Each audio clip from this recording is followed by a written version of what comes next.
11 से होगा। आज हम लोग 70 को टारगेट रखे हैं, आज 300 तो नहीं होगा। साफे पढ़ देना है तो बोलन पढ़ देंगे। आज इधर जल से विद्युत धारा का प्रवाह, इस पर बहुत सारा प्रश्न उल्टा पुल्टा मिलेगा। सबसे पहले तो तुम ये जान लो 100 211 में एनोड, ये चलो तुम समझ लो ना, साइंस तो ये पास ऊपर पढ़ रहा है, पढ़ भी रहा है, ऑनलाइन भी पढ़ रहा है साथ में, और सारी डाउटेबल चीजों को भी खत्म कर देगा तुम 10 क्लास में। एनोड की अगर हम बात करते हैं, एनोड होता है प्लस, कैथोड होता है माइनस, और एनायन होता है माइनस, कैटायन होता है प्लस। तो अगर तुमको कह देगा CO3 डबल माइनस क्या है, तो एनायन है कि कैटायन है? CO3 डबल माइनस क्या है? एनायन है। हाँ, लेकिन निक्षेपित किस पर होगा, जाएगा किस पर? इसके बारे में अगर कहा जाए तो एनायन है, क्या है? क्योंकि माइनस चार्ज है, माइनस चार्ज क्या है? एनायन है। तो माइनस यदि जाएगा किस पर, इसको कहते हैं हम लोग निक्षेपित होना, मतलब जाना, निक्षेपित, निक्षेपित होना, निक्षेपित होना। तो निक्षेपित किस पर होगा? अरे माइनस प्लस पर ना, निक्षेपित होना मतलब जाना, ये किस पर होगा? प्लस पर कि माइनस पर? प्लस पर। बताओ zinc plus plus, Zn plus plus, NCERT का क्वेश्चन है, जिंक प्लस प्लस किस पर निक्षेपित होगा? ये प्लस है तो माइनस पर जाएगा, यानी किस पर? कैथोड पर ना। आई प्लस है तो कैटायन है कि एनायन? क्या है? बुझाया? नहीं बुझाया। ऑक्सीजन पर होता है माइनस चार्ज, कौन चार्ज? तो माइनस चार्ज होता है, तो क्या है? एनायन। आई निक्षेपित किस पर होगा? माइनस है तो प्लस पर, यानी एनोड पर, किस पर? और अगर कहेगा हाइड्रोजन, हाइड्रोजन पर कौन चार्ज? Plus charge. अब प्लस चार्ज है मतलब क्या है? कैटायन। अब प्लस है निक्षेपित किस पर होगा? माइनस पर, कैथोड पर। इसके पूरे खानदान का सवाल यही है, ऑन एन एवरेज अगर हम बात करें तो जिस पर माइनस चार्ज होगा वो प्लस पर जाएगा, जिस पर प्लस चार्ज होगा वो माइनस पर जाएगा, जिस पर माइनस चार्ज होगा वो एनायन है, जिस पर प्लस चार्ज होगा वो कैटायन। ध्यान से देखो, तो एनोड प्लस है जबकि एनायन माइनस है, कैथोड प्लस है जबकि कैटायन माइनस, कैथोड माइनस है जबकि कैटायन प्लस है। जल्दी से लिख लो।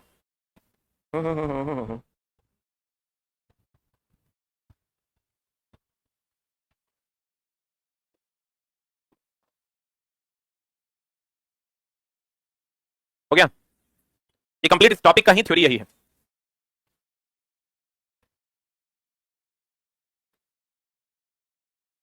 जल्दी से लिख लीजिए, पॉइंट नंबर दे देके आप लिख लीजिए जिनके पास पीडीएफ है।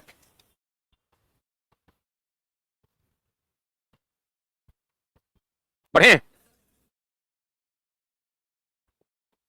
लिख लिख लिख लिख लिए? अब देखिए क्वेश्चन कह रहा है, क्या कह रहा है प्रश्न? प्रश्न कह रहा है मेरी जान कि जल में से विद्युत धारा प्रवाहित करने पर O2 और H2 गैस क्रमशः धन और ऋण ध्रुव पर निकलता है, ऋण ध्रुव पर निकलता है। देखो O पर होता है माइनस चार्ज, S पर होता है प्लस चार्ज। तो O पर माइनस यदि किस पर निकलेगा? माइनस यदि प्लस पर निकलेगा। हाइड्रोजन पर प्लस है किसकी ओर निकलेगा? माइनस, माइनस प्लस है, तो यहां देखो प्लस माइनस है। ऐसा ही क्वेश्चन पूछता है, क्रमशः धन ऋण, ऋण धन, धन धन, ऋण ऋण। बोलन दे, बना दीजिएगा ना। सस्ते धातु पर, अब देखो क्वेश्चन पूछता है किस धातु पर किस धातु की लेप लगाते हैं? सस्ते धातु पर महंगे धातु की लेप लगाते हैं।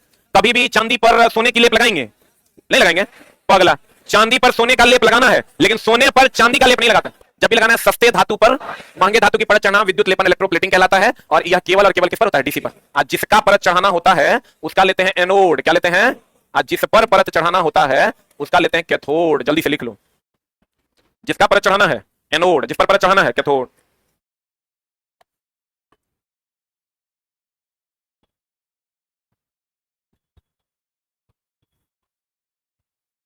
हो गया? अरे हो गया। विद्युत लेपन की अगर हम बात करें, देखो ऐसे याद रखना इसको, जी से जी कॉमन है, पहले क के पहले प, पहले क तो पहले ए, और में पहले ए ना, बाद में प तो बाद में के। तो जिसका एनोड जिस पर कैथोड। अब कहता है सस्ते धातु पर महंगे धातु की परत चढ़ाना विद्युत लेपन कहलाता है। ये केवल किसके साथ होता है? डीसी के साथ। जब एम्बर एक प्रकार का रड है, एम्बर एक प्रकार का क्या चला? रड को फर्श से रगड़ा जाता है। जैसे हम लोग कहते हैं, देखो किसी भी चीज को किसी चीज से रगड़ना, रगड़ना, इसको हम लोग घर्षण विद्युत या अस्थिर विद्युत आवेश जनरेट होता है। देख लो, रगड़ से जो विद्युत होता है, अब यही एम्बर हो, पेन को माथे से रगड़ना हो, कांच के टुकड़े को रेशम के कपड़े से रगड़ना हो, कहीं पर भी रगड़ होगा ना तो घर्षण विद्युत जनरेट होगा। इसको अलग से लिख लो, कौन जनरेट होगा? घर्षण विद्युत उत्पन्न होता है, घर्षण विद्युत उत्पन्न होता है। कहीं पर भी रगड़ होगा तो घर्षण विद्युत या अस्थिर विद्युत उत्पन्न होता है। कौन विद्युत उत्पन्न होता है? अस्थिर विद्युत उत्पन्न होता है। कहीं पर भी रगड़ होगा, रगड़ के जब भी विद्युत धारा उत्पन्न होगा घर्षण विद्युत या घर्षण अस्थिर विद्युत। और इसकी खोज किसने की थी? थेल्स ने। इसकी खोज किसने की थी? चला थेल्स ने। जब एम्बर किसी को भी किसी से रगड़ो ना, वो मत याद रखो किसको किससे रगड़ना खाली, लेकिन वो चीज ध्यान रखिएगा, लिखिए कांच के टुकड़े को जब रेशम के कपड़े से रगड़ा जाता है, कांच का टुकड़ा इलेक्ट्रॉन का क्या करता है? त्याग। और रेशम का कपड़ा इलेक्ट्रॉन ग्रहण। आज त्याग करेगा उस पर धनावेश, आज ग्रहण करेगा उस पर ऋणावेश। ये पता है ना? तो इसी तरीके से कह देगा, अगर कपड़ा कपड़ा टाइप रहे ना तो समझना ग्रहण करेगा, कांच कांच रहे, ठोस का टुकड़ा रहे तो समझना त्याग करेगा। जैसे यहाँ तुम देख लो, एम्बर एक प्रकार का रड है, तो रड है मतलब ये कांच का टुकड़ा हो गया, बोलवे नहीं करेगा। आइए देखो, फर से रखो, फर से, फर समझते हो रुइया, और फर मतलब रुइया, तो रुइया से रगड़ेंगे, रुइया कैसा भी करेगा? रेशम के कपड़े के जैसा, बोलवे नहीं करेगा। कांच का टुकड़ा इलेक्ट्रॉन का त्याग की ग्रहण, रेशम का कपड़ा इलेक्ट्रॉन ग्रहण। सजातीय आवेश, देखो ये तो हम लोग कहते हैं ना, समान आवेश एक दूसरे को विकसित करते हैं और समान आवेश एक दूसरे को आकर्षित करते हैं, सुना है कि नहीं? प्लस प्लस में विकर्षण, प्लस माइनस में आकर्षण। तो सजातीय का मतलब भी समान ही होता है। विजातीय मतलब अलग अलग, सजातीय मतलब समान, विजातीय मतलब अलग अलग। कहता सजातीय आवेश एक दूसरे को प्रतिकर्षित, यानी सजातीय मतलब प्लस प्लस, खाली वर्ड बदल देगा, और विजातीय आवेश एक दूसरे को क्या करते हैं? आकर्षित। चुंबक की पहचान विकर्षण है, याद रखना। चुंबक की पहचान जो है, चुंबक की पहचान जो है ये क्या है? विकर्षण। चुंबक की पहचान क्या है? चला विकर्षण। आई क्वेश्चन जो आपको, सजातीय में क्या होगा? सजातीय मतलब प्लस प्लस की प्लस माइनस, तो विकर्षण क्या? आकर्षण। विकर्षण ना। अविजातीय मतलब प्लस माइनस, तो क्या होगा? आकर्षण। तो कहता है चुंबक की असली पहचान क्या है? विकर्षण। विद्युतदर्शी से नाम है विद्युतदर्शी। विद्युत का प्रवाह मतलब इलेक्ट्रॉन का प्रवाह। किसका प्रवाह? तो विद्युतदर्शी से हम लोग आवेश को देखते हैं। किसको देखते हैं? आवेश के प्रवाह को देखते हैं। तो कहता है विद्युतदर्शी किसी वस्तु में आवेशित होने का पता लगाया जाता। एक चीज और ध्यान रखना चला, साइक्लोट्रॉन जो है ये प्रोटॉन को त्वरित करता है। साइक्लोट्रॉन किसको त्वरित करता है? प्रोटॉन को त्वरित करता है। साइक्लोट्रॉन किसको त्वरित करता है? चला प्रोटॉन को। नाम से लग जाता है ना, नाम से लगता है इलेक्ट्रॉन है। साइक्लोट्रॉन बोले तो इलेक्ट्रॉन, लेकिन साइक्लोट्रॉन किसको त्वरित करता है? प्रोटॉन को। अब प्रोटॉन को मतलब धन आवेश को, ऋण आवेश को। अरे प्रोटॉन को मतलब धन आवेश को, ये ध्यान रखना। साइक्लोट्रॉन जो है ये धन आवेश को त्वरित करता है। साइक्लोट्रॉन किसको त्वरित करता है? धन आवेश। धन आवेश बोले तो प्रोटॉन। जबकि नाम से जैसे लड़का देखेगा इसको साइक्लोट्रॉन मतलब इलेक्ट्रॉन मार देगा। जबकि किसको त्वरित करता है? प्रोटॉन को। विद्युत विसर्जन त्वरित के समय उत्पन्न होता है। विद्युत का जो विसर्जन होता है, त्वरित चालक जो हम लोग लगाते हैं, चला वज्रपात जब होता है ना, तब इस पर बहुत अधिक मात्रा में करंट आता है और ये इसको विसर्जित कर देता है। क्या करता है इसको? तो विद्युत विसर्जन किसके समय होता है? त्वरित के समय। किसके समय? त्वरित जो होता है सुरक्षा प्रदान करता है। क्या प्रदान करता है? किसका बना होता है? कॉपर का। कैसा होता है? नुकीला। कैसा होता है? नुकीला। जल्दी से लिख लो। त्वरित सुरक्षा प्रदान करता है, कॉपर का बना होता है और कैसा होता है? नुकीला। बीपीएससी फेज 3 का एग्जाम में चला कुछ ना कुछ गड़बड़ी तो हुआ है। अब पता नहीं कैसा कैंसिल नहीं करने का बयान दे दिया गया है। एग्जाम तो चला कैंसिल होना ही चाहिए, अभी तक क्लियर नहीं ना किया है। एग्जाम एकदम कैंसिल होना चाहिए। बताओ एडमिट कार्ड के पीछे में जो है नीरज चोपड़ा फलना चलना लिखा है। कितना कितना बुद्धि वाला लड़का है कि कहने सुनने से बाहर। आज तक वो लड़का चला मेरे साथ गेम खेल गया, आया और हमको बोला कि मेरा पर्स जो है खो गया। पर्स खो गया, हमको जो है घरों जाने के लिए पैसा नहीं। हम ठीक है कितना भाड़ा है तुम्हारा? तो बोला कि सर 300 दे दिए। 300 दे दिया, हम लो घर चल जाओ। तो फिर बोलता नहीं सर भूखले जाएंगे, भोरे पहुंचेंगे। हम लोग बात तो उचित कह रहा है। 100 दे दिए। बोला सर 100 में आजकल कहाँ खाना मिलता है? 100 और दे दिए, 200 दिए। बोला सर मेन उद्देश्य जिसके लिए आए थे पटना वो काम हो नहीं किया, फिर तो भाड़ा लगा के आना ही पड़ेगा। हमने क्या उद्देश्य था? बोला सर किताब लेना था। हम बोले कौन किताब? बोला ब्रह्मास्त्र सर 3 को जो आपका आया है वही लेना है। हम ले 3 को ब्रह्मास्त्र दिलवा दो। फिर कहता है सर एक बात बोले गुस्सा आएगा ना? हमने बोलो। बोला सर मेरे पास 3rd एडिशन वाला साइंस है, तनी 4th वाला दे दीजिए। मजाक में 2000 का चूना लगा गया हमको। लाइसन हंस भी रहा था। हम ले बाद में हमको लगा ये छोटा इतना हंस के बतिया रहा है, मतलब हंस के 2000 ले लिया वो हमसे। आई पगला एक बार बोलता था नहीं देते बारी तनी तनी करके, पहले 300 भाड़ा फिर 200 खाने का। एक पर एक तेज बच्चा। एक लड़का था सुबह में आया, चला एकदम बच्चा था, एकदम बच्चा, मतलब समझ लो मैट्रिक पास करके इंटर फर्स्ट ईयर में था। कितना छोटा बच्चा है वो। आया हमको बोला ना सर प्रणाम। हम बोले बोलो तुम तो मेरे यहाँ पढ़ता है क्या? तुमको नहीं देखे? बोला नहीं सर हम आपके यहाँ पढ़ते नहीं। तो हम बोले बोलो ना क्या समस्या? बोला सर एक बात कहें। हमने बोलो। बोलता सर है मोबाइल तो सर खरीदना, ये मोबाइल हैंग करता है। तो हमने मोबाइल खरीदना, बाबू जी पैसा लो। कहता सुनने में ऐसा मोबाइल खरीदने के लिए पैसा देते हैं। अरे पगला सोचो कितना बीपी मेरा बड़ा होगा। ये बोला था कि अपना बच्चा है मोबाइल फूट गया, गिर गया, हरा गया, दे देते 4-5 हजार खरीद लेना। लेकिन ये मेरा स्टूडेंट नहीं है। हमको बाद में तो छोटा मोबाइल खरीदने के लिए पैसा नहीं, बाबू जी मांगो। इतना ना मतलब मुंह बना लिया हो कि लास्ट में होगा 3000 टका दिए। ऐसा केस भी आता था। हम पूछे बात रखिए। बोला हमारे भैया हमारे रूम पार्टनर बगल में है ना, वही बोले उनके पास जाओ ना वो कुछ दे देंगे। चला कहते हैं विद्युत विसर्जन में त्वरित बोले तो ये सुरक्षा के लिए होता है, कॉपर का बना होता है। और कैसा होता है? नुकीला। तथा दुर्बल भूकंप क्षेत्र को कौन क्षेत्र भी कहते हैं? भ्रंश क्षेत्र। कौन क्षेत्र कहते हैं? भ्रंश क्षेत्र। चला हिमालय वाला भाग सब जो है उस भ्रंश क्षेत्र में आता है, जहां अधिकतर भूकंप आने की संभावना बनी रहती है। भारत में केंद्रीय हिमालय, समस्त पूर्व कच्छ कारण, राजस्थान का सिंह गोमा के मैदान तथा दक्षिण भारत के कुछ भाग दुर्बल भूकंप क्षेत्र में आते हैं, याद रखिएगा। कहते भूपरपट्टी भूकंप उत्पन्न करने के लिए उत्तरदायी प्लेट है। उत्तरदायी प्लेट है चला कौन? क्रोड की मेंटल कोर, जिसको आप क्रोड भी कहते हैं। भूपरपट्टी भूकंप उत्पन्न करने के लिए उत्तरदायी प्लेट कौन है? कोर है। कहते हैं चिकने पृष्ठ। ये चला यहां से क्वेश्चन आता है, ध्यान देना। एक होता है नियमित परावर्तन, एक होता है अनियमित परावर्तन। परावर्तन कितने प्रकार का? परावर्तन होता है 2 प्रकार का। एक होता है चिकना सतह पर। कौन सतह पर चला? एक होता है चिकने सतह पर परावर्तन, एक होता है खुरदरे सतह पर परावर्तन। यानी परावर्तन 2 प्रकार का, एक चिकने सतह पर और एक रुखड़े सतह पर। रुखड़े सतह को अनियमित सतह भी कहते हैं, चिकने सतह को नियमित सतह भी कहते हैं। अब एक बात बताओ, परावर्तन तीव्र कहां होगा? यहां पर चला तीव्र परावर्तन होता है, यहां पर मंद परावर्तन होता है। जल्दी से लिख लो। अब परावर्तन का नियम किस दर्पण के लिए मान्य है? सभी दर्पण के लिए। एनसीईआरटी का क्वेश्चन है, परावर्तन का नियम किस दर्पण के लिए मान्य है? एक होता है चिकना और नियमित सतह, एक होता है रुखड़ा और नियमित सतह। तो चिकने सतह पर तीव्र परावर्तन होगा, रुखड़े सतह पर क्या होगा? मंद परावर्तन। लिखिए सतह 2 प्रकार का, एक चिकना और दूसरा रुखड़ा। चिकना को कहते हैं नियमित सतह, रुखड़ा को क्या कहते हैं? अनियमित सतह। तो बताओ परावर्तन का नियम दोनों पर लगेगा कि किसी पर नहीं लगेगा? परावर्तन का नियम हर दर्पण पर लगेगा और अपवर्तन का नियम हर लेंस पर लगेगा। बोलो अपवर्तन का नियम जानते हो ना? आपतित किरण अपवर्तित किरण अभिलंबित तीनों एक तल में होगा, sin i बटा sin r बराबर म्यू। अब परावर्तन का नियम है आपतन कोण परावर्तन कोण के बराबर, आपतित किरण परावर्तित किरण अभिलंबित तीनों एक तल में। पता है नहीं? पता चला एकदम सिंपल सी बात कि दर्पण में परावर्तन क्या अपवर्तन? दर्पण में क्या? लेंस में क्या? लेंस में क्या रे? अपवर्तन। दर्पण में परावर्तन, लेंस में अपवर्तन। का है कि लेंस में प्रकाश आर पार जाता है ना। चश्मा आपका लेंस है, घर में जो रखे हो दर्पण है, आप प्रकाश सतह से टकराकर वापस आ जाता है, क्या है? परावर्तन। तो दर्पण में परावर्तन क्या अपवर्तन, लेंस में अपवर्तन। सही कि गलत? बढ़े।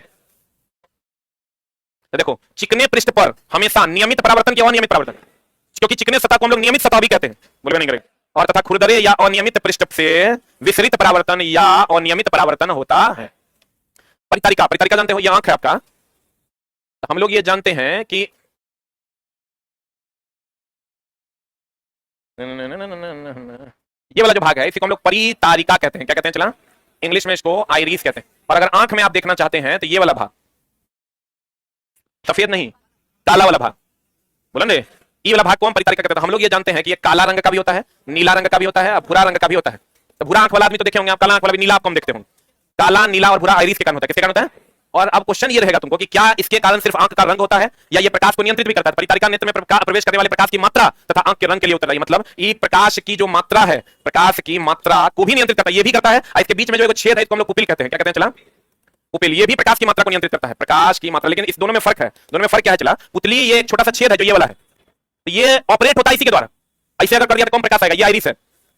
ऐसे कर दिया तो कम प्रकाश आएगा, ऐसे कर दिया ज्यादा प्रकाश है। हम ये कह सकते हैं कि पुपिल के द्वारा प्रकाश नेत्र में प्रवेश करता है। प्रकाश नेत्र में क्या करता है? How does one become bold? With style, with power, or a strong resolve? Does it need the right path or the right man? The all-new Honda SB160. Play it bold.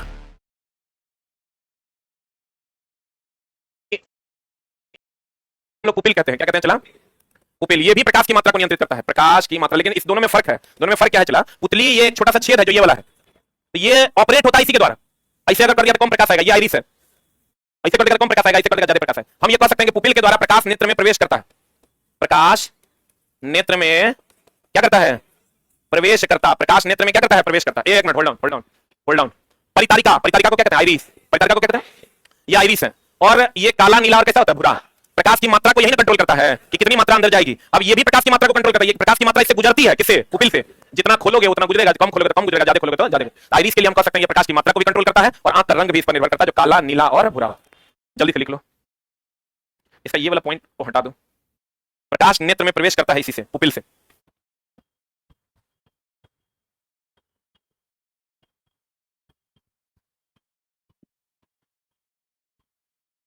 हो गया? प्रकाश नेत्र में प्रवेश करता है किसके माध्यम से? पुतली के माध्यम। पुपिल को कहते हैं क्या?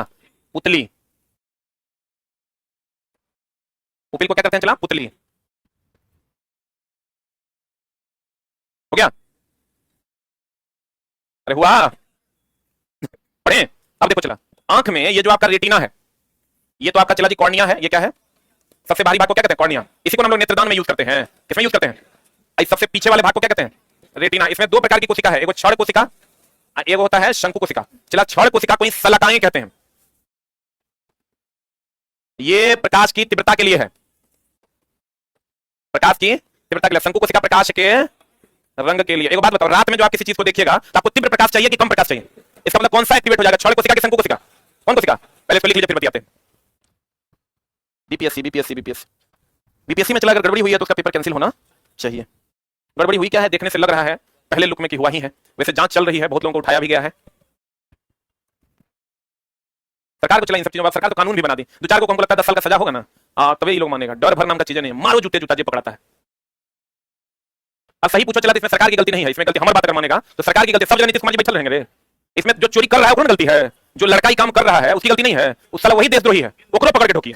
लड़कों सबको पकड़ के ढोकिए तब समझ में आएगा। लड़का को छोड़ देने से नहीं होगा। जो चुट्टा चोर चुहार ऐसा काम कर रहा है सबसे पहले तो ओकरे वही दोषी है, ओकरा जल्दी से जेल में डालिए। तब जो अधिकारी है, जो सेटर है, ओकरा पकड़ी। सबसे पहले चुट्टा चोर को ले जाएगा, 10 साल का सजा ओकरो होना चाहिए। सजा तो एकदम सबसे ज्यादा, क्योंकि गलत तो चला वही ना, पैसा का लोभ दे रहा है, लोग 10 लाख देते हैं, लोग 5 लाख देते हैं, पैसा का लोभ दे रहा है, सामने वाला कर रहा है। सबसे पहला दोषी लड़के हैं। अब तो सच पूछो तो यहाँ जो लोग बैठे हुए हैं ना, जो ये कहते हैं कि पेपर लीक खराब है, वो खोजते रहते हैं व्हाट्सएप पे, कहीं मिल जाए तो दोषी तो चला लड़के ना है। लड़का सही हो जाएगा तो सब ठीक हो जाएगा। बाबूजी तुरंत फोन, बाबूजी 3 लाख मिल लो, ले लियो की?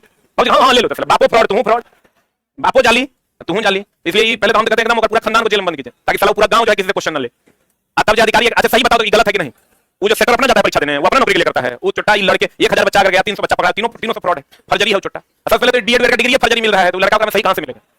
बीएड डीएलएड उधर कहां से फर्जरी डिग्री ले आता है? कहीं कोई क्लास में। पहले तो पटना में मुझे चल रहा है बीएड डीएलएड वाला सब, मुझे करवा रहा है कि भैया पैसा दीजिए या डिग्री ले जाए। कहता यूनिवर्सिटी का रजिस्टर चेंज हो जाएगा, फलना इतना फीस दीजिए, बैक डेट में सब एंट्री सब हो जाएगा। पैसा नहीं काम हो रहा है। अब हमारे पास नहीं चलाना करवाने के लिए। अब देखो शंकु कौन चला? शंकु जो तीव्र प्रकाश देख लो तथा सलकाएं मंद प्रकाश के लिए सुग्राही होती है, इस चीज का भी ध्यान रखना। शंकु थोड़ा बहुत प्रकाश के लिए भी सुग्राही होता है, लेकिन तीव्र प्रकाश तथा सलकाएं जो है वो मंद प्रकाश के लिए सुग्राही होती है। जबकि शंकु कोशिका का मेन काम क्या है? रंग के लिए। किसके लिए? आप कहता शंकु रंग के लिए भी उत्तरदायी होता है। किसके लिए? रंग के लिए। क्षण कोशिका तीव्रता के लिए। कहता तितली के बड़े नेत्र वास्तव में सहसों छोटे नेत्रों से मिलकर बना प्रतीत होता है। तितली का जो आंख है चला उसमें बहुत सारी आंखों से मिलकर बना हुआ वो प्रतीत होता है, प्रतीत होता है, होता नहीं है। उसमें जब आप तितली की आंखों को देखिएगा, अब कितना ध्यान से देखेगा, तितली की आंखों को देखिएगा तो उसमें बहुत सारे नेत्र से मिलकर वो आंख बना हुआ लगेगा, जबकि वो एकलौता आंख है, प्रतीत ऐसा होता है। कहेगा ऐसा कौन सा जानवर है जिसका नेत्र बहुत सारे नेत्रों से मिलकर बना प्रतीत होता है? कहेंगे कौन? तितली। कौन? ये rare of the rarest question है, जैसे हम बोले ना मिलिट्री पद्धति का खोज कहां हुआ था? फ्रांस। कहीं उसेन टूसेन भूसेन कहीं नहीं है, इसके जा कहीं नहीं है, लेकिन आप 5वें एडिशन में रहेगा। रात्रि में देखने वाले इस बार का बीपीएससी टीआरई 3.0 का क्वेश्चन है। हाँ क्या मतलब? सहसों मतलब बहुत सारे, हाँ सहसों मतलब बहुत सारे। कहते रात्रि में देखने वाले जंतु के रेटिना में बड़ी संख्या में कौन कोशिका? क्षण कोशिका। क्यों होती है बड़ी संख्या में क्षण कोशिका? क्योंकि क्षण कोशिका प्रकाश की तीव्रता के लिए रंग, अच्छा बताओ रात में देखना है तो किस कोशिका का यूज करेगा? रंग देखने वाला का कि ज्यादा प्रकाश तीव्र हो उसका, यानी इसका मतलब रात में देखने के लिए क्षण कोशिका की शंकु कोशिका। हम बोले थे क्षण कोशिका जो है ये प्रकाश की तीव्रता की रंग, शंकु कोशिका प्रकाश के रंग के लिए जिम्मेवार है। तो रात में हमको प्रकाश की तीव्रता चाहिए ज्यादा कि रंग चाहिए ज्यादा? इसका मतलब रात में देखने के लिए किसका उपयोग ज्यादा करेंगे? क्षण का, शंकु का कम। अगर मान लो कहीं पर लाल हरा नीला देखना है तो तब शंकु का ज्यादा, क्षण का कम। ये तो सब जानता है कि रेटिना पर बना प्रतिबिंब वास्तविक उल्टा और वस्तु से छोटा होता है। रेटिना में दो प्रकार की कोशिका होती है, क्षण कोशिका है वो शंकु कोशिका। क्षण कोशिका प्रकाश की तीव्रता के लिए, शंकु कोशिका प्रकाश के रंग के लिए। क्वेश्चन देगा बताइए रात में देखना है किस कोशिका का ज्यादा प्रयोग करेंगे? लड़का आगे माई तो पढ़वे नहीं किए हैं। क्षण कोशिका, क्योंकि क्षण कोशिका प्रकाश की तीव्रता के लिए उत्तरदायी होता है, शंकु कोशिका प्रकाश के रंग के लिए। रात में देखने के लिए कौन कोशिका? क्षण कोशिका। दिन में देखने के लिए शंकु कोशिका। दिन में मतलब कम रोशनी में देखना है तो क्षण कोशिका का यूज करेंगे, लेकिन बहुत ज्यादा नहीं। लेकिन रात में अगर देखना है तो कौन कोशिका? क्षण कोशिका। और रंग देखने के लिए कौन सा? रात्रि में देखने वाले जंतु में रेटिना में बड़ी संख्या में क्षण कोशिका तथा कम मात्रा में। इसके विपरीत दिन में देखने वाले जंतु में होता है, दिन में देखने वाले जंतु में शंकु कोशिका ज्यादा, क्षण कोशिका कम। ऐसे याद रखो ना कि रात में देखना है तो अधिक प्रकाश देखना है, अधिक प्रकाश देखना है तो तीव्रता के लिए जो जरूरी है वो यूज करेंगे। तीव्रता के लिए कौन कोशिका जरूरी है? क्षण कोशिका। क्लियर? पदार्थ के अणु में गति के कारण ताप उत्पन्न होता है। देखो ये क्वेश्चन भी आता है, बड़ा मगज हिला के जाएगा। अणुओं में गति के कारण ताप उत्पन्न होता है। इस बार बीपीएससी तैयारी का क्वेश्चन है कि घर्षण से क्या उत्पन्न होता है? ऊष्मा। घर्षण से क्या उत्पन्न होता है? तो देखो एक बात बताओ, कुत्ता के पेट से हाथी का बच्चा निकलेगा? ध्यान देना, ताप ऊर्जा नहीं है, ऊष्मा एक प्रकार की ऊर्जा है। ऊष्मा एक प्रकार की, हम कह रहे हैं भैया कि अणुओं की गति से, किससे चला? अणु की गति से क्या उत्पन्न होगा? क्या उत्पन्न होगा? ताप। अणु की गतिज ऊर्जा से, अणु की गतिज ऊर्जा से क्या उत्पन्न होगा? ऊष्मा। क्योंकि ऊष्मा एक प्रकार की ऊर्जा है। ये क्वेश्चन जब आएगा चला तो मामला गड़बड़ा देगा। क्वेश्चन आएगा तुमको कि बताइए जो ऊष्मा जनरेट होता है अणुओं की गति से, अणुओं की गतिज ऊर्जा से? अणुओं की गतिज ऊर्जा से, अणुओं की गतिज ऊर्जा से। अणुओं की गति से क्या जनरेट होगा? ताप। अणुओं की गतिज ऊर्जा से क्या जनरेट होगा? ऊष्मा। बुझा रहा है? जल्दी से लिखल था, ये है, एक जगह लिख लो। चलो समझ लो मेरी किताब का स्टैंडर्ड को बहुत हाईफाई में लेके चला जाएगा। तुम पढ़ रहे हो तो तुम्हारे स्टैंडर्ड को भी आगे ले जाएगा। इतना पढ़ा देंगे तो एनसीईआरटी का एक भी लाइन किताब से बाहर नहीं जाएगा। अब देखो ये हम कह सकते हैं कि अणुओं की गति से ताप उत्पन्न होता है। इधर अणुओं की गति से क्या उत्पन्न होता है? ताप। लेकिन ताप से गतिज ऊर्जा बढ़ जाती है। ये दोनों अलग अलग लाइन है। जैसे अगर टेम्परेचर आप बढ़ाइएगा, क्या बढ़ाइएगा? टेम्परेचर बढ़ाइएगा, गर्म खाने की गंध तेजी से फैलती है, धीरे धीरे तेजी से फैलती है। मतलब ताप बढ़ाने से अणुओं की गतिज ऊर्जा बढ़ जाती है। दोनों अलग अलग बात है। लेकिन देखो बढ़िया से, गतिज ऊर्जा का संबंध ताप से है, लेकिन यहां ताप का संबंध गति से है। सब बात अलग अलग है। हम कहते हैं अणुओं की गति बढ़ेगी तो क्या बढ़ेगा? ताप बढ़ेगा। इसका मतलब ताप जब बढ़ेगा तो अणु में वेग बढ़ेगा, अब वेग बढ़ेगा तो गति ऊर्जा बढ़ेगी कि नहीं बढ़ेगी? अगर कोई भी चीज को गर्म करते हैं तो उसके गैस के अणुओं का वेग बढ़ेगा, अणुओं का वेग बढ़ेगा तो उसकी गति बढ़ेगी, और गति बढ़ेगी तो उसकी गति ऊर्जा बढ़ेगी। कहेगा ताप, अणुओं की गति से ताप उत्पन्न होता है और अणुओं की गति ऊर्जा से क्या जनरेट होता है? ऊष्मा। क्या जनरेट होता है? लेकिन जब तापमान बढ़ाएंगे तो अणुओं की गति ऊर्जा क्या हो जाएगी? बढ़ जाएगी। बुझा रहा है? क्योंकि गर्म खाना तेजी से वातावरण में फैलता है। बोलो हाँ, तापमान के बढ़ने से कणों की गति ऊर्जा क्या हो जाएगी? बढ़ जाती है। क्लियर है?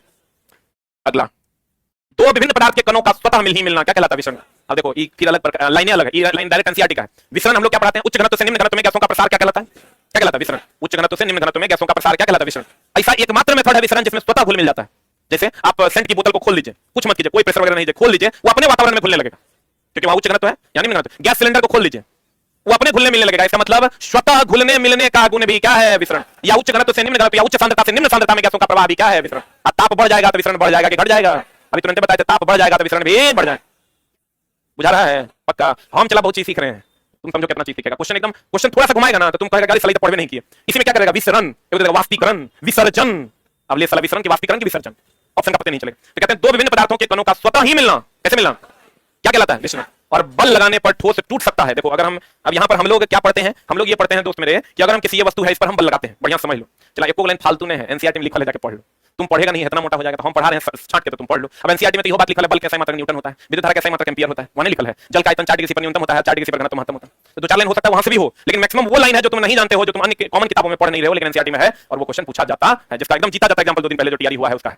जैसे मिलिट्री पद्धति कहां हुआ था? फ्रेंच। जैसे एक और एग्जांपल तुम दोगे, हम तो पढ़ा दिए हैं इसलिए नहीं दिया, हम अपनी किताब में ऑलरेडी डाले हुए हैं। जो इस बार दरोगा में पूछा था कि जिंक और टीन में, टीन का बर्तन हम लोग क्यों यूज करते हैं? क्योंकि टीन कम अभिक्रियाशील और जिंक ज्यादा अभिक्रियाशील। इस बार का बिहार दरोगा का क्वेश्चन है जो किसी किताब में तुमको मिलेगा नहीं। अब देखो चला, अगर हम इसको दबाते हैं, दबाने के बाद ये अपना आकार नहीं बदलता है, टूट जाता है। जैसे आकार नहीं बदलेगा तो यह गुण दृढ़ता है, यह गुण क्या है? लेकिन अगर बल लगाएंगे टूट जाएगा तो यह गुण भी दृढ़ता है। ध्यान देना, अगर हम किसी वस्तु पर बल लगाते हैं और बल लगाने के बाद वह वस्तु अपना आकार परिवर्तन नहीं करता है, रिजिड बॉडी है, रिजिड है कि भैया हम अपना आकार नहीं बदलेंगे। लेकिन अगर आकार नहीं बदला और टूट गया तो वह गुण भी दृढ़ता है, क्योंकि भैया टूट गया तब भी वो आकार नहीं बदला, टूट जाएगा, फिर अगर जोड़ देंगे तो उसी आकार में नहीं आ जाएगा। तो वस्तुओं का वह गुण जिस पर बल लगाने के बाद वो अपना आकार परिवर्तन नहीं करता है। क्या नहीं करता है? क्या नहीं करता है? आकार परिवर्तन नहीं करता है। वह गुण क्या कहलाता है? क्या कहलाता है? दृढ़ता कहलाता है। जब अधिक बल लगा देंगे तो टूट जाएगा, यह गुण भी दृढ़ता कहलाता है। और लेकिन अगर बल लगाएंगे और वह अपने शेप में को बदल लेगा तो यह गुण दृढ़ता नहीं। अब बल लगाएंगे अपने शेप को बदल लेगा, फिर पुनः अपने शेप में आ जाएगा, यह गुण प्रत्यास्थता है। अब बल लगाएंगे अपने शेप में चला जाएगा, फिर लौट के नहीं आएगा, यह गुण प्लास्टिसिटी है। बल लगाएंगे अपना आकार नहीं बदलेगा, यह गुण दृढ़ता है। बल लगाएंगे अपने आकार को बदलेगा, उसी आकार में आ जाएगा प्लास्टिसिटी। और बल लगाएंगे अपने आकार को बदलेगा, फिर उसी आकार में आ जाएगा इलास्टिसिटी। क्या कहलाएगा? क्या कहलाएगा? क्लियर है? बोलेंगे सब बात अलग अलग है, सब बात अलग अलग। इसी पर चला हम एगो टेस्ट भी सेट कर रहे हैं। जब सब पढ़ा देंगे ना तो एगो टेस्ट लेंगे, पूरा एनसीईआरटी खत्म कर देंगे, एक दिन का एगो टेस्ट लेंगे 100 क्वेश्चन का। क्वेश्चन इसी में से रहेगा, क्या थोड़ा सा रिवीजन भी हो जाएगा आपका, आप उसका डिस्कशन नहीं होगा क्योंकि क्वेश्चन इसी में से रहेगा। फिर कहता है चला बल लगाने पर ठोस टूट सकता है लेकिन इसका आकार नहीं बदलता है। इस गुण को क्या कहते हैं? क्या कहते हैं? और ऐसे पिंड को रिजिड बॉडी कहते हैं। कौन बॉडी कहते हैं? अत्यधिक रिक्त स्थानों के कारण गैसों का विसरण क्या होता है? बताओ, अगर गैस विसर्जित होगा, बहुत ज्यादा रिक्त स्थान होगा तो तेजी से होगा कि धीरे धीरे होगा? अब कहते हैं किसी ठोस पदार्थ का गलनांक उसके मध्य आकर्षण बल को दर्शाता है। अब देखो कितना सुंदर प्रश्न है। लोहा का गलनांक, लोहा का गलनांक, अल्युमिनियम का गलनांक, बोलो हाँ। हमको ये बताओ, जो जितना ज्यादा हार्ड होगा वो ज्यादा टेम्परेचर पर गलेगा कि कम पर? पक्का। जैसे टंगस्टन का गलनांक 3580 डिग्री सी और लोहा का गलनांक है 1200 डिग्री, है कि नहीं? तो मतलब जकरा में आकर्षण बल बहुत तगड़ा होगा उसको ज्यादा हीट देके ना अलग करना पड़ेगा, जकरा में आकर्षण बल कम है कम में हीट देंगे अलग हो जाएगा। इसका मतलब आकर्षण बल जो है वो गलनांक पर निर्भर करता है। इसका मतलब अगर ज्यादा आकर्षण बल है ज्यादा टेम्परेचर देके गलाना पड़ेगा, और अगर कम आकर्षण बल है कम टेम्परेचर पर गलाना पड़ेगा। इसका मतलब जिसका अपने अणुओं के बीच आकर्षण बल ज्यादा है उसका गलनांक ज्यादा, और जिसका अपने अणुओं के बीच आकर्षण बल कम है उसका गलनांक कम। बुझा रहा है कि बोरा में जा रहा है? कहते हैं किसी ठोस पदार्थ का गलनांक उसके मध्य आकर्षण बल को दर्शाता है। इसका मतलब अगर आकर्षण बल ज्यादा होगा, आकर्षण बल अगर ज्यादा होगा तो गलनांक क्या होगा? गलनांक ज्यादा होगा। जो जिसमें आकर्षण बल अगर ज्यादा होगा, आकर्षण बल अगर अधिक होगा तो कठोरता बढ़ेगा कि घटेगा? बढ़ेगा ना, क्योंकि जितना ज्यादा आकर्षण बल होगा कठोरता उतना ज्यादा होगा। बुझाइए नहीं रहा? बोलो न रे। तो आंसर जल्दी से इसको लिख लो, आकर्षण बल गलनांक के सीधे क्या होता है? समानुपाती। जल्दी लिख। बुक ऑर्डर करके मेरे यहां चला सूझ जाना है, अपने पहुंच जाएगा।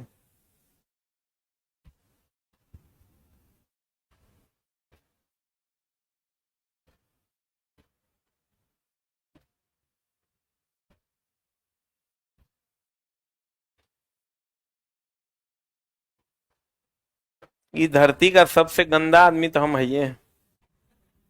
वो लिख रहा है कि बुक का पैसा दे दिए हैं, 8 दिन हो गया है, बुक अभी तक आया नहीं, आप चीट कर रहे हैं।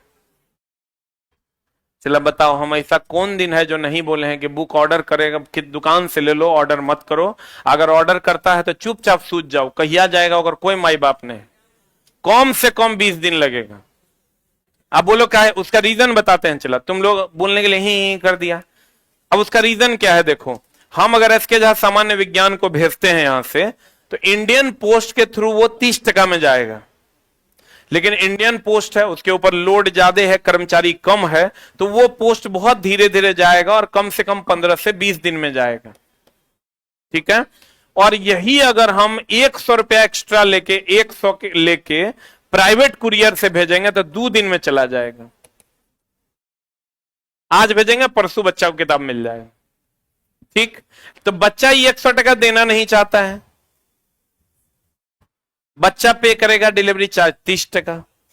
तो 30 पे करेगा तो हम उसको इंडियन आईपीओ से ही भेजेंगे, इंडियन पोस्ट ऑफिस से भेजेंगे। इंडियन पोस्ट ऑफिस से भेजेंगे तो उस बुक को पहुंचने में लगेगा समय। उल्ले वो नहीं करता है, ऑर्डर रहता है 1000-1200 का, तो हम 300 से ज्यादा लेवे नहीं करेंगे। मेरे पास उतना स्टाफ है। एंट्री करने में एक बुक को 6 से 7 मिनट लगता है। एगो स्टाफ जाओगे तुम आईपीओ, जो यहाँ पटना आईपीओ है, जीपीओ जिसको हम लोग कहते हैं, वहां एगो स्टाफ खाली वासे पब्लिकेशन की किताब के लिए समझो अपॉइंटे है। वो डेली 1200 किताब ले जाके यहां से रख देता है, ओकरा एक्स्ट्रा देते हैं कुछ, तब जाके वो भेजता है। अब तुम बताओ कि एकर की उपाय करें। 100 टका बच्चा पे करेगा तब 100 जैसे लगाएंगे डिलीवरी चार्ज। अरे लूटा रे लूटा, एसके जा लूट लिया रे हमको, रे बर्बाद हो गए हम। अब बताओ चला जिए कैसे हम। किए करो, ये 2 दिन में पहुंच जाएगा। आज भेजेंगे, कल का टाइम लेगा, परसों बच्चा के हाथ में रहेगा। ना प्राइवेट कुरियर से भेजना हो, प्राइवेट कुरियर या स्पीड पोस्ट करेंगे, ठीक है। अब एक उपाय है कोनो, लेकिन बच्चा तो जे मन। अच्छा चला, एगो बात कभी सोचा है, हम तो तुरा खड़ा होके पढ़ा दे रहे हैं, कई गो मास्टर, पूरा पटना नहीं पूरा भारत की बात करो तो मुश्किल से 5-7 गो टीचर है जो अभी रेलवे में खड़ा होके पढ़ा रहा है। 5-6 गो से ज्यादा नहीं होगा, उतने गिनल मास्टर है। जे बहुत बड़ा हो गया वो नहीं पढ़ाना छोड़ दिया, वो यूट्यूब पे आके कभी नहीं पढ़ाएगा तुमको। या जो क्षेत्रीय टीचर है उनका बेचारे का यूट्यूब चलता नहीं है, इसलिए वो नहीं पढ़ाते हैं। जो नॉर्मल टीचर की अगर बात करो तो रेलवे एग्जाम या किसी भी एग्जाम के लिए, तो तुम गौर से एक बार गिनना बढ़िया से आंख बंद करके, तो तुमको ठीक है तुमसे 1000, 1500, 2000 फीस टीचर चार्ज करता है, लेकिन ऐसे लोगों की संख्या कितनी है, तो जब तुम गिनोगे तो 10 से ज्यादा नहीं होगा। और जो सबसे बड़ा टीचर हो गया वो तो खाली बहुत सारा बात ऐसा कर रहा है जो तुम्हारे यूज में नहीं है और तुम्हारे काम में नहीं। हम तो बड़ा टीचर उसी को मानते हैं जो चला खड़ा होकर बच्चा को पढ़ा दे। अरे पढ़ाएगा तब नौकरी होगा। हम तोरा ये कहें कि इलेक्टोरल बॉन्ड में बताओ अभी क्या हुआ है, तो ये बात से तोरा नौकरी हो जाएगा? उस सवाल पूछवे नहीं करेगा तो तोरा नौकरी होगा नहीं। हम तोरा वही सब बात कहेंगे, जिंदगी जीना कैसे है ये बताओ। अरे साला जिंदगी बाद में जिएंगे, पहले नौकरी कैसे होगा ये बताओ। पहले चला नौकरियन जरूरी है। तो जो एकदम अपने आप को जिसको लगता है कि हम बहुत बड़े टीचर हैं, वो यूट्यूब पे आके तुरंत नहीं पढ़ाएगा, कभी नहीं पढ़ाएगा। ओकर पेड कोर्स 1 लाख रुपए में मिलेगा तुमको। जो यूपीएससी वाले टीचर लोग हैं तुम देख लो, 1 लाख रुपए में ओकर पेड कोर्स है। या अन्य टीचर भी है जो अपने आप को बहुत बड़े टीचर मानते हैं, उन लोगों ने यूट्यूब पे आना बंद कर दिया। जब एसएससी की वैकेंसी आ गई तो भैया 3 दिन आके पढ़ा देना है, 5 दिन आके पढ़ा देना है, 10 क्लास ले लेना है, कोर्स बेच लेना है, फिर वैकेंसी खत्म, अपना क्लास चल रहा है उधर। यूट्यूब पे आना बंद। यूट्यूब पे फिर कब आना है? देखो महा बदलाव हो गया, देखो आज एसएससी ने पादा, आज एसएससी ने हई किया, आज एसएससी ने हऊ किया। ये सब बात कहने के लिए आएगा, लेकिन कोई वही लल्ला तुम्हारे लिए बेनिफिटेड है जो तुमको खड़ा होके कंटेंट पढ़ा देगा, चाहे वो हम हो या कोई और हो। लेकिन चला तुम जितना बड़का बड़का टीचर है वो एक लाइन में कहता है सर वो सब नहीं होता है। जब वैकेंसी आए ना तो 10 दिन माहौल बना के पढ़ा देना है और सब बच्चा ले लेना है। उसके बाद बच्चा कहां जाएगा? फिर तो माहौल ठंडाइए जाता है, नहीं पढ़ाना। बता। अच्छा चला तू एक बार आंख बंद कर, अब बढ़िया से तू सोच, हम तेरा गिनती करवा देंगे। नाम लेना संभव नहीं है कि तुम जान रहे हो, लाइव है क्लास। 10 गो टीचर नहीं पूरा पाओगे जो तेरा खड़ा होकर कंटेंट पढ़ा रहा है रेगुलर वे में। हमने कहा है कि 9:20 का क्लास हम रेगुलर लेंगे, मतलब लेंगे एकदम, वो फिक्स है कि लेवे करेंगे। 1 घंटा टाइम तो बच्चों को तो बहुत आसान लगता है। हम 1 घंटा वही टाइम अगर दूसरे बैच में देंगे तो कम से कम 1 CR कमाएंगे। 1 करोड़, 1 करोड़। चला बिना 1 से 1.5 करोड़ से कम में बच्चे नहीं पढ़ाते हैं। अब तोरा बताते हम पढ़ाते हैं, लेकिन चला 1 CR कमाएंगे। अब तोरा फ्री में आके डेली पढ़ा रहे हैं, तो खड़ा होके पढ़ा रहे हैं ना, तो तू चोट्टा हमरे कहता है 300 मंगा, नहीं देंगे, 200 मंगा, नहीं, पैसा लेंगे तभी पढ़ाएंगे, हम तोरा कह रहे हैं। और 1 घंटा तोरा बोले ना फ्री पढ़ाएंगे। तुम खाली जोड़ लो कि काय गो टीचर पूरे भारत में है जो तोरा 1 घंटा खड़ा होके खाली पढ़ा देता है, तो तू 10 से बाहर नहीं जा पाएगा। भारत का बात कर रहे हैं, चला पटना का नहीं।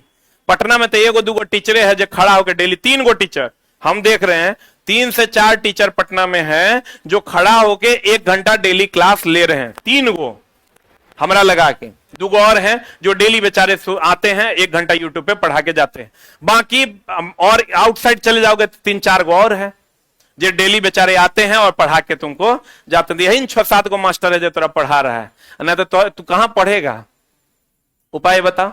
रेलवे में साला साइंस हम 2-3 आदमी है जो पढ़ा रहे हैं, 2-3 गो टीचर है साइंस में जो पढ़ा रहा है बेचारा, वो तीनों खत्म, मतलब रेलवे के साइंस पढ़ाने वाला तोरा कोई नहीं मिलेगा। कई गो टीचर है जो एनसीईआरटी का लगा दिया एग्जाम्पलर, अब पढ़ा रहा है एक लाइन, नहीं मिलेगा। लेकिन हम लोग को चला बताओ, कहता है आप चीट कर रहे हैं हमारे साथ, साला हम चीटरों हो गए। मास्टर से कब चीटर बन गए, कब शिक्षा माफिया बन गए, साला पते नहीं चला। और चला हम पैसा इसलिए लेते हैं कि पैसा मेरी भी जरूरत है।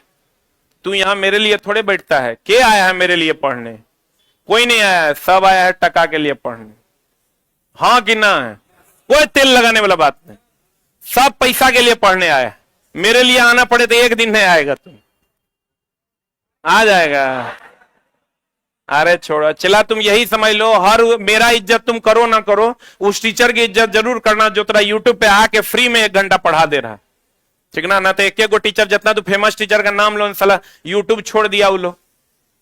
कोर्स पे जाओगे ना तो हिंदी का कोर्स मिलेगा 35,000 का, नाम नहीं लेंगे। अब बच्चा लेके पढ़ रहा है, खाली आगे बकथोती करना है कि जीवन कैसे चलेगा। एगो मास्टर तो महापगला है, मैथ के क्वेश्चन दिया यहां से यहां तक चला, एक दिन पढ़ा रहा था, हम 1 दिन होकर क्लासे देखे, बोर्ड पे इतने जगह था, 1 क्वेश्चन लाया, 4000 बच्चा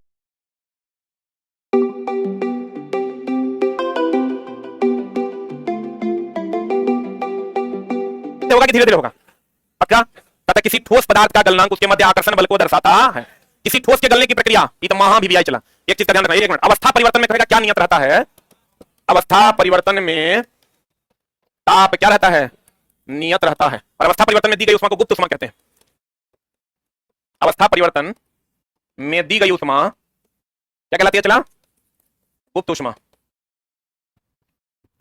जल्दी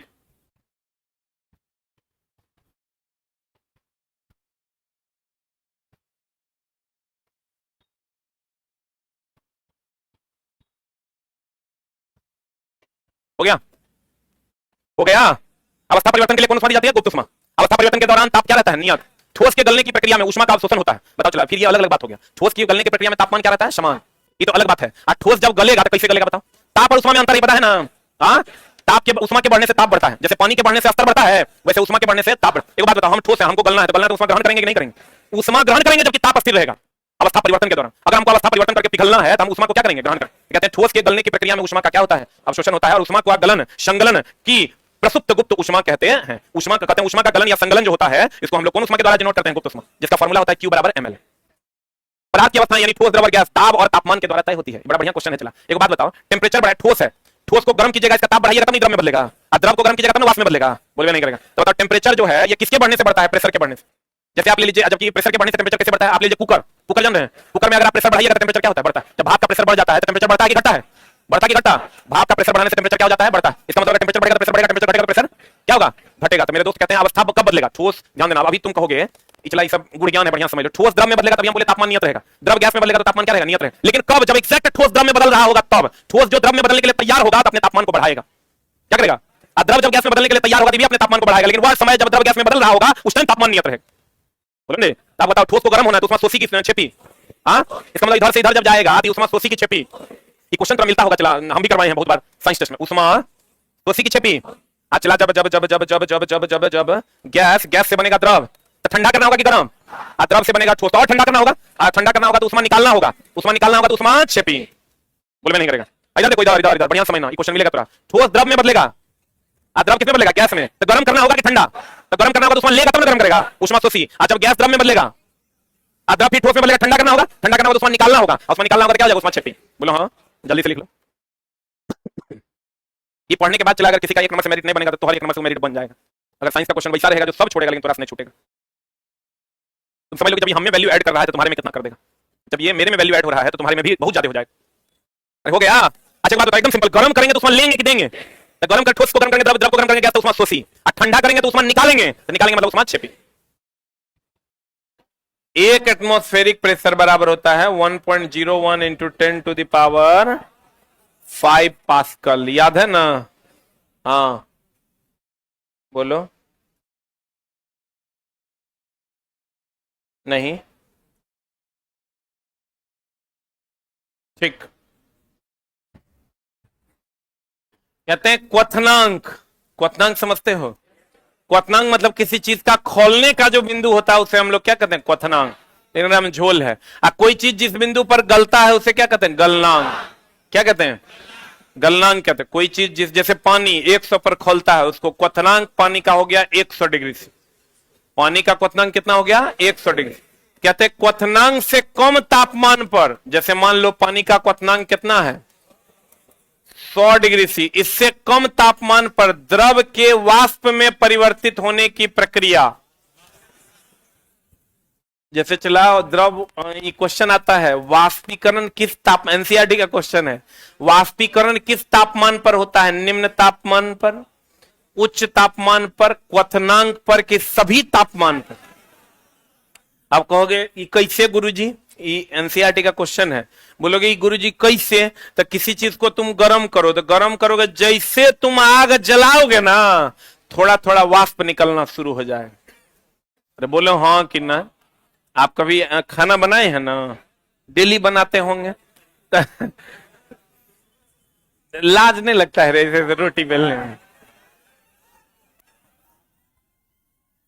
सिला लाज क्या लगना है? बोले मेरा कर्म है। तला कर्मो ऐसा मिला रोटी बेलने वाला रे। लेकिन कोई बात नहीं, भगवान तुम्हारी आत्मा को शांति दे। कहते हैं मेरे दोस्त कि कम क्वथनांक से कम तापमान पर, यानी वाष्पीकरण किस बिंदु पर? निम्न पर कि मध्यम पर कि उच्च पर कि सभी पर? ये लिख लो, वाष्पीकरण सभी तापमान पर होता है। वाष्पीकरण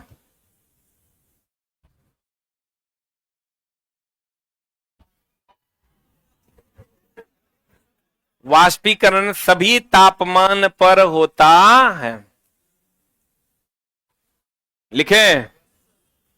अब देखो चला, कहते हैं क्वथनांक से कम तापमान पर द्रव के वाष्प में परिवर्तित होने की प्रक्रिया को क्या कहते हैं? वाष्पीकरण। तथा क्वथनांक पर या क्वथनांक से ऊपर वाष्प में बदलना क्या कहलाता है? वाष्पन। देखो वाष्पीकरण और वाष्पन में अंतर है, वाष्पोत्सर्जन में भी अंतर है। पानी में वाष्पोत्सर्जन नहीं होगा, वाष्पीकरण होगा। अब ये वाष्पीकरण भी दो प्रकार का, एगो वाष्पीकरण एगो वाष्पन। अगर क्वथनांक से कम पर पानी वाष्पीकृत हो रहा तो वाष्पीकरण, क्वथनांक पर या क्वथनांक से अधिक पर पानी वाष्पीकृत हो रहा था क्या? जैसे अगर हम जल की बात करें, चला जल की बात करें तो जल 100 डिग्री सी पर, 100 डिग्री सी पर इससे जो इधर होगा ये है वाष्पीकरण। इससे जो क्वथनांक बिंदु न है तो क्वथनांक बिंदु सहित इधर जो होगा ये हो जाएगा वाष्पन। बोलो हाँ या ना? लिख लो एकरा। यह कौन बिंदु? जल का ही क्या है? क्वथनांक। इतने पढ़ना है। अब पौधों में क्या होता है? वाष्पोत्सर्जन। पौधों में क्या होता है? वाष्पोत्सर्जन।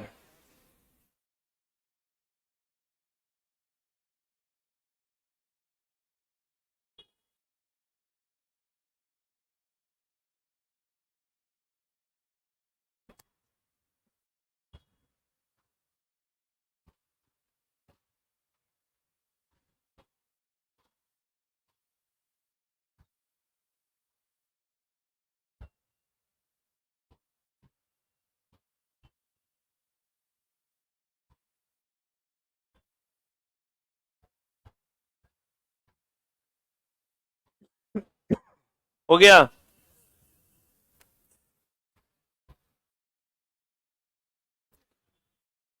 अब देखो वाष्पीकरण एक कैसी घटना है? सतहीय घटना है। और वाष्पीकरण पानी का वाष्पीकरण होगा कि वाष्पोत्सर्जन?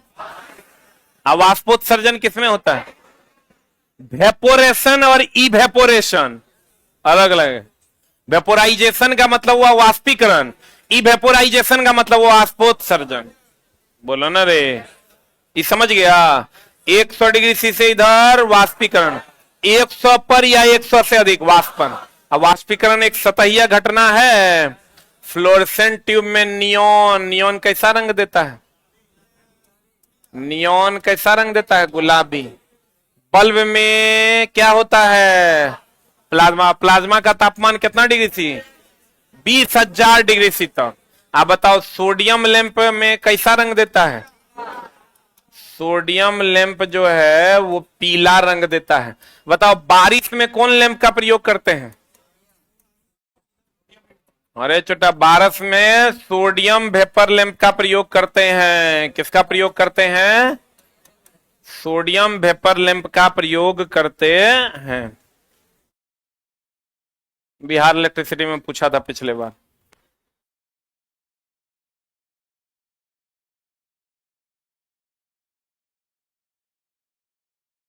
अच्छा बताओ, चला पदार्थ की पांचवी अवस्था का नाम क्या है? Bose Einstein condense.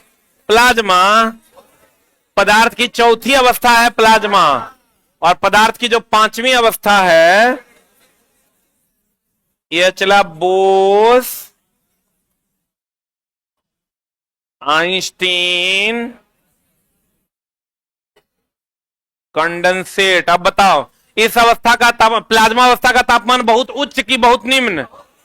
लेकिन बोस आइंस्टीन कंडेंसेट का तापमान निम्न। इसका ध्यान रखना। कहते हैं कम घनत्व तथा कम ताप पर पदार्थ को ठंडा करने से बोस आइंस्टीन कंडेंसेट तैयार किया जाता है। अब प्लाज्मा अवस्था का तापमान ज्यादा कि कम? आज बताओ ठोस से द्रव बनेगा, द्रव से गैस बनेगा, गरमाना होगा कि ठंडाना?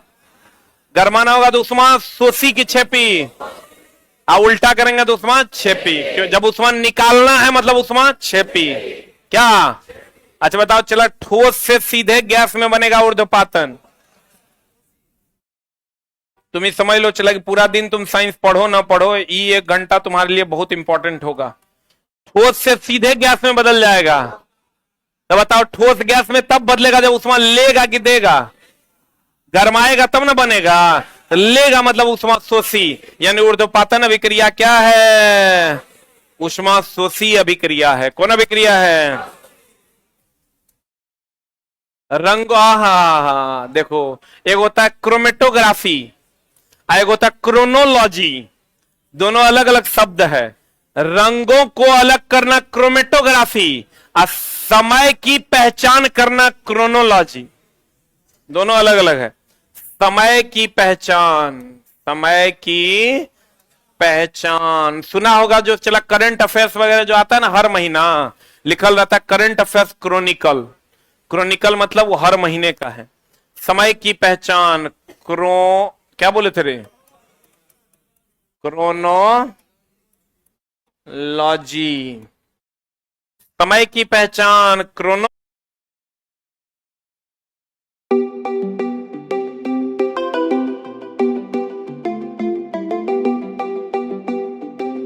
क्वेश्चन चला बड़ा सुंदर है। अब एगो बात बताओ, नमक और पानी जान रहे हो? नमक और पानी का गलना इस चला 1400 डिग्री सी अप्रॉक्स पर ही खोलता है। कौन? नमक। अब पानी 100 डिग्री सी पर खोलता है। तो क्वथनांक में बहुत ज्यादा का अंतर है कि कम का? कम का है। 1300 डिग्री सी का अंतर है। 250 डिग्री सी पर आदमी पिघल जाता है, और यहां तो 1300 का अंतर है। अब बताओ तो यह कौन विधि है पानी से नमक को अलग करना? आसवन। इसका मतलब आसवन विधि में क्वथनांक में अंतर ज्यादा का कि कम का? ये तब यूज करते हैं जब क्वथनांक में अंतर क्या हो? अधिक हो। आई तब यूज करते हैं प्रभाजी आसवन। रुक, प्रभाजी आसवन होता है पेट्रोलियम से पेट्रोल डीजल केरोसिन। तो पेट्रोल डीजल केरोसिन में इस सब में क्वथनांक का अंतर 20 से 25 डिग्री सी का होता है। एक का जितना होगा दूसरे का उस सब में 25 डिग्री सी का अंतर है। इसका मतलब क्वथनांक में अंतर कम की ज्यादा? क्वथनांक में अंतर क्या रहेगा?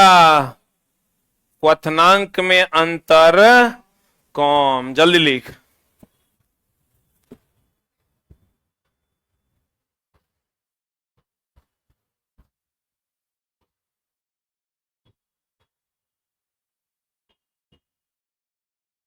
हो गया?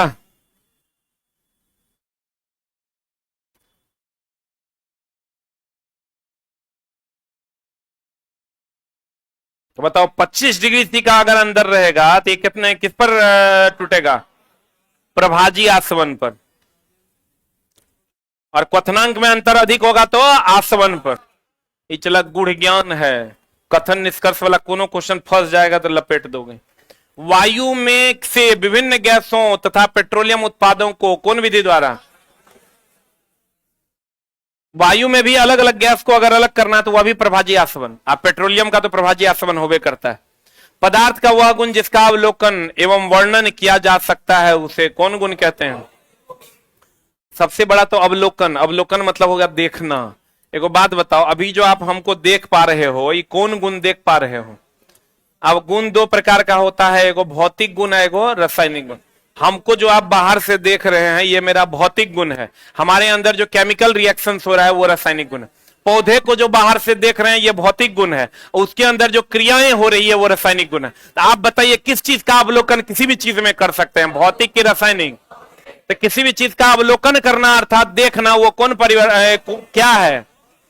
भौतिकी है। और उसके अंदर जो केमिकल रिएक्शंस हो रहे हैं वो रासायनिक है। आपको कहेगा किसी चीज को देख रहे हैं वो लंबा है, बड़ा है, छोटा है, पतला है, नुकीला है, कौन है? कौन अवस्था है?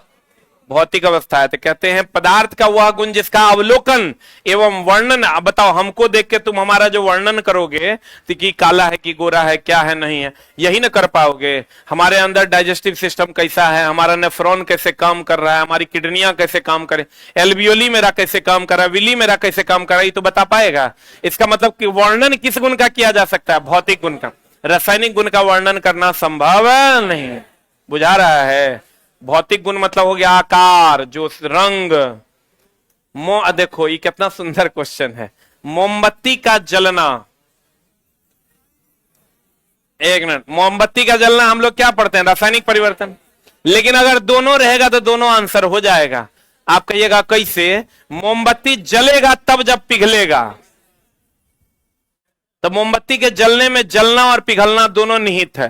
तो अगर दोनों ऑप्शन में रहे तो भौतिक एवं रासायनिक दोनों परिवर्तन आंसर मारिएगा। अलग अलग रहेगा तो क्या मारिएगा? रासायनिक परिवर्तन। अलग अलग रहेगा तो क्या मारिएगा? रासायनिक। अगर दोनों ऑप्शन में रहे तो इसका मतलब क्वेश्चन पूछने वाला ये पूछ रहा है कि पिघल रहा है तब न जल रहा है। तब मोमबत्ती का पिघलना कौन परिवर्तन? रासायनिक परिवर्तन। रॉबर्ट बॉयल पहले वैज्ञानिक थे जिन्होंने सन 1661 में सर्वप्रथम कौन शब्द दिया था? तत्व शब्द का प्रयोग किया था रॉबर्ट बॉयल। अणु शब्द का प्रयोग ओस्टवाल्ड। परमाणु शब्द का प्रयोग डेमोक्रिट्स। अगर हम बात करें जिन्होंने तत्व शब्द का जो परिचय है, तत्व शब्द का परिचय कौन दिया था? Robert Boyle. और अगर परमाणु शब्द का परिचय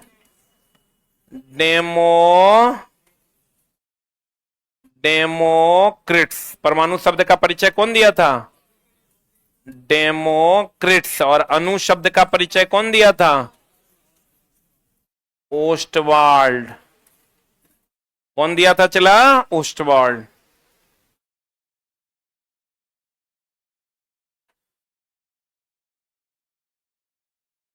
हो गया। तत्व का परिचय कौन दिया था? Robert Boyle. परमाणु शब्द का परिचय कौन दिया था? कौन दिया था रे?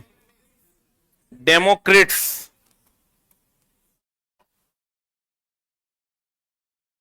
अणु शब्द का परिचय किसने दिया था? ओस्टवाल्ड ने। जबकि पहला परमाणु मॉडल किसने दिया था? डाल्टन ने। अब परमाणु मॉडल जो दिया गया था चला रदरफोर्ड के द्वारा, वो कहा था कि सूर्य के चारों तरफ जैसे ग्रह घूमता है वैसे यहां नाभिक के चारों तरफ इलेक्ट्रॉन घूमता है। यानी परमाणु का जो आकार है, उसकी जो संरचना वो सौर परिवार के जैसी है। कैसी है? देखो कहता तत्व की परिभाषा सर्वप्रथम किसने दिया था? लेकिन तत्व शब्द का परिचय किसने दिया था? रॉबर्ट बॉयल ने। किसने दिया था? आप 92 तत्व प्रकृति में है, जिसमें 11 तत्व क्या है? 2 तत्व क्या है? द्रव। आप बाद बाकी सब क्या है? ठोस। बाद बाकी सब क्या है? गैस की संख्या कितनी है? 11। कितनी? द्रव कितने हैं? 2। अब बाद बाकी सब क्या है? ठोस। आपको कहेगा तत्व कितने हैं? तो 118। तत्व कितने हैं? 118। लेकिन कहेगा प्रकृति में कितने हैं? तो 92। अब 92 में कितने तत्व हैं? गैस। गैस कितने हैं? 11। दूगो तो द्रव ब्रोमीन सबको पता है, पारा और ब्रोमीन। ये किस अवस्था में पाया जाता है? द्रव अवस्था में। पारा धातु है जो द्रव अवस्था में पाया जाता है, अब ब्रोमीन और धातु है जो द्रव अवस्था में पाया जाता है। सबको रटा हुआ होगा, लेकिन अब आप ये जानिए कि 95 तत्व 92 तत्व प्रकृति में पाए जाते हैं, जिसमें 11 तत्व गैस है, 2 तत्व द्रव है, अब बाद बाकी सब क्या है? क्या है? ठोस। कितने तत्व पाए जाते हैं? 92। कितने? और कितने तत्व गैस हैं? 11। कितने तत्व द्रव हैं? 2। बाद बाकी सब क्या है? ठोस। अब प्रकृति में कहेगा कितने तत्व हैं? 118। हाँ, कितने तत्व हैं कहेगा तो 118। प्रकृति में कितने तत्व हैं? 92। कितने तत्व हैं? 118। कितने तत्व हैं? 118। कितने तत्व हैं? कितने? हाँ, लिख लो। लिखना।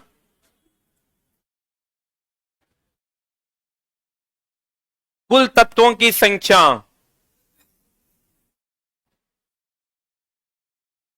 कुल तत्वों की संख्या 118 है, जबकि प्रकृति में पाए जाने वाले तत्वों की संख्या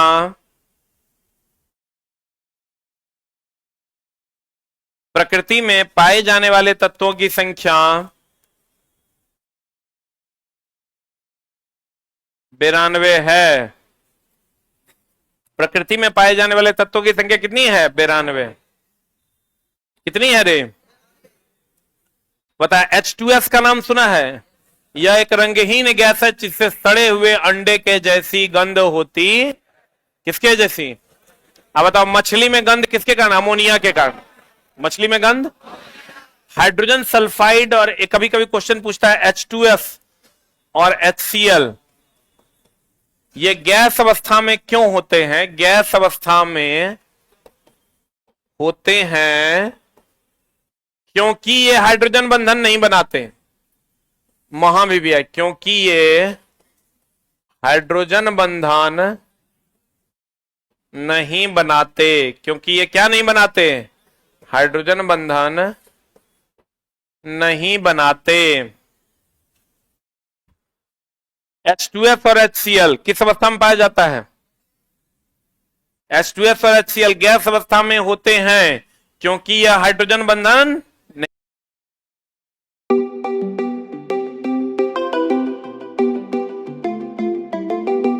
वो यौगिक है। यौगिक कहते किसको हैं? अरे यौगिक कहते किसको हैं? जिसका किसी के साथ सूत्र हो, जिसका किसी के साथ सूत्र हो। तो तोरा सब नहीं पूछता है, तोरा एक को पूछता है। कौन? जल। कौन पूछता है? चला तो कहेगा जल को। जल यौगिक है। क्यों यौगिक है? क्योंकि किसी के साथ सूत्र है, और किसी के साथ सूत्र है तो ये विद्युत रासायनिक विधि द्वारा क्या किया जाता है? पृथक किया जाता है। जल को कहेगा किस विधि द्वारा अलग किया जाता है? कहेंगे विद्युत रासायनिक विधि द्वारा। ये तो समझो rare of the rarest question में से एक है। जल को किस विधि द्वारा अलग करते हैं? विद्युत रासायनिक विधि। यहां से जब H2O होगा और यहां विद्युत धारा दीजिएगा ना, तो ये बन जाएगा H+ या H2+ और O2- में, या H+ और OH- में। H+ और OH- में ये टूट जाता है, H+ और OH- में। तो कहता है H2O एक यौगिक है, और यौगिक विद्युत रासायनिक विधि द्वारा क्या होता है? अलग होता है। कहेगा जल किस विधि द्वारा अलग होता है? विद्युत रासायनिक विधि द्वारा। जल किस विधि द्वारा अलग होता है? विद्युत रासायनिक विधि द्वारा। निलंबन। निलंबन हो गया नाला का पानी। हम बोले तो निलंबन नाला का पानी। अब बताओ, नाला के पानी के जो कण है उसको आंख से देख सकते हैं कि नहीं देख सकते? तो कहता निलंबन के कणों को आंखों से देखा जा सकता है। निलंबन बोले तो कौन? किसका पानी? नाला का पानी। इसके कणों को खुली आंख से देखा जा सकता है। कहता है केवल विषमांगी मिश्रण। कौन प्रभाव दर्शाते? टिंडल प्रभाव। टिंडल प्रभाव क्या होता है? कोलाइडी विलियन से। कौन विलियन से चला? आज बताओ, चला दूध से प्रकाश गुजरेगा, अब पानी से? तो दूध कोलाइडी, यही घटना प्रकीर्णन है। तो कहते हैं जब दूध कोलाइड विलियन है, उससे प्रकाश नहीं गुजरता है, प्रकीर्णित हो जाता है, क्षय हो जाता है। तो हम कहेंगे चला टिंडल प्रभाव का संबंध किससे है? प्रकीर्णन से। प्रकीर्णन बोले तो प्रकाश का क्या क्षय। कहेगा किस विलियन से है, कहेंगे कोलाइड विलियन से। कौन विलियन से चला, कोलाइड विलियन। बताओ कोलाइड विलियन दूध है, और दूध चला दिखता समांगी है लेकिन विषमांगी। दूध कहेगा दिखता कैसा है, समांगी। है क्या, विषमांगी। दूध के बारे में हमेशा ध्यान रखना, दूध क्या है, विषमांगी की समांगी। लेकिन दिखता कैसा है, समांगी। समांगी मतलब जो समान रूप से मिला हुआ हो, विषमांगी जो समान रूप से मिला हुआ नहीं हो। दूध एक प्रकार का चला कोलाइड विलियन है। कौन विलियन है, आप क्वेश्चन पढ़िए तो आपका बनेगा क्वेश्चन। लाइन पढ़िए, आपको समझ में आ जाएगा।